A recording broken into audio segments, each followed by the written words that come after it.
بسم اللہ الرحمن الرحیم۔ شروع اللہ کے نام سے جو بڑا مہربان اور نہایت رحم والا ہے۔ دوستو، آج کی ویڈیو ان پردیسی بھائیوں کے لیے ہے جو پیسہ کمانے کی غرض سے باہر ملکوں میں گئے ہیں۔ ایک بھائی کے ساتھ انتہائی اندوہناک اور دل دہلا دینے والا واقعہ پیش آیا ہے۔ تمام بھائی دل تام کر اس ویڈیو کو دیکھیں، کہیں آپ کے ساتھ ایسا نہ ہو جائے، احتیاط کیجیے۔ ایک دوست بتا رہے تھے کہ ان کے ایک جاننے والے ہیں جن کا نام ہے جمیل جو کہ جوانی میں کسی گلف کنٹری چلے گئے تھے کمانے کی غرض سے۔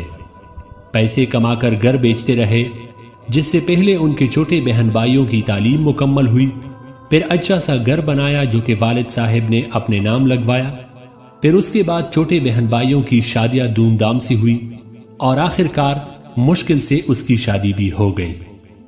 شادی کے بعد جمیل صاحب کی بیگم جو اس سے 10-12 سال چھوٹی تھی، وہ بھی پاکستان ہی میں رہی۔ شادی کے کچھ عرصے بعد بیگم نے کہنا شروع کیا کہ آپ کے گھر والے آپ کا مال برباد کر رہے ہیں، لہٰذا کوئی پلاٹ وغیرہ اپنے لیے بھی لے لے۔ جمیل صاحب نے چھپ چھپا کر بیگم کو پیسے بھیجنے شروع کیے۔ بیگم نے پہلے ایک پلاٹ لیا، پھر ایک دکان لے لی، اور یہ سب کچھ سسرال سے چھپا کر اپنے بھائی کے ذریعے کروایا۔ الیکٹرانکس کی دکان بنائی جس میں سامان کی پیسے بھی جمیل نے دے دیے۔ بیگم نے کہا کہ ابھی اس کا بھائی سنبھال رہا ہے دکان، جب تم واپس آؤ گے تو یہ دکان تم خود سنبھال لینا۔ لہٰذا جب پلاٹ پر مکان بنانا شروع کیا تو جمیل صاحب کے گھر والوں کو علم ہو گیا، جس پر والد اور بہن بھائی بہت سخت ناراض ہوئے۔ جمیل صاحب کو بہت زیادہ باتیں بھی سنائی، یہاں تک کہ والد صاحب نے کہا کہ میرے جنازے پر بھی نہ آنا۔ ادھر جب نیا گھر بن گیا تو بیگم اپنے بچوں سمیت اس گھر میں شفٹ ہو گئی۔ جمیل صاحب کے گھر والوں نے اس کی بیگم پر الزامات لگائے کہ اس کا کردار ٹھیک نہیں، لیکن جمیل نے اسے روایتی آئلی لڑائی ہی سمجھا۔ جمیل کی والدہ تو پہلی ہی وفات پا چکی تھی، مگر والد صاحب کی وفات ہوئی تو اس کے بہن بھائیوں نے اسے بتایا تک نہیں۔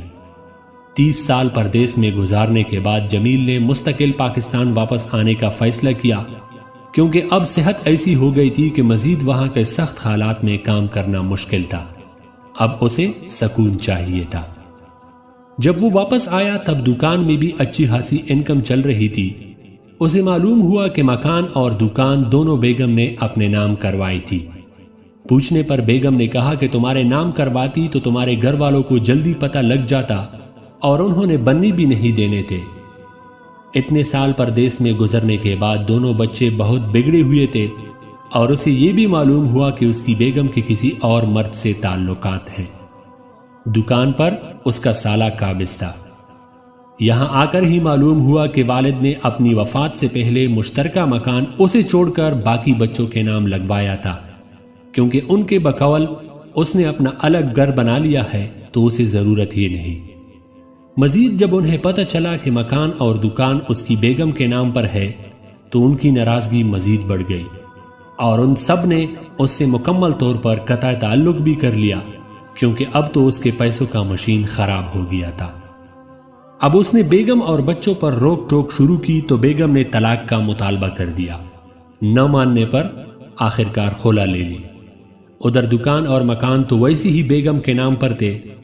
اتنے سال کی محنت اور اپنی ساری جوانی لگانے کا صلہ یہ ملا کہ اب اس کے پاس نہ والدین کا گھر ہے، نہ بہن بھائیوں کا، یہاں تک کہ سر چھپانے کا ٹھکانہ بھی نہیں۔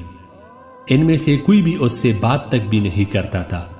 بیگم نے خلا لے کر دوسری شادی کر لی ہے اور اس کے پیسوں سے بنے گھر میں کسی اور کے ساتھ رہ رہی ہے، اور اسی کے پیسے سے بنے دکان کی آمدن سے اس کا گھر کا خرچ بھی اچھے سے چل رہا ہے۔ اب اس کے پاس سر چھپانے کی جگہ بھی نہیں، نہ کوئی کاروبار کرنے کے لیے سرمایہ ہے، بس مزدوری جتنی کر پاتا ہے وہ کرتا ہے۔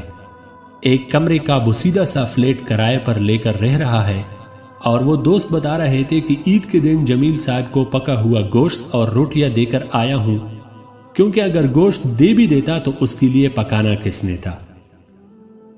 بھائیو، دوستو، بزرگوں، اگر نظر دوڑائی جائے معاشرے میں تو جمیل جیسی سینکڑوں زندہ مثالیں آپ کو ملے گی، جن کی ساری زندگی برباد، ساری جوانی برباد اور آخر کار بگڑی ہوئی اولاد بھی ملتی ہے۔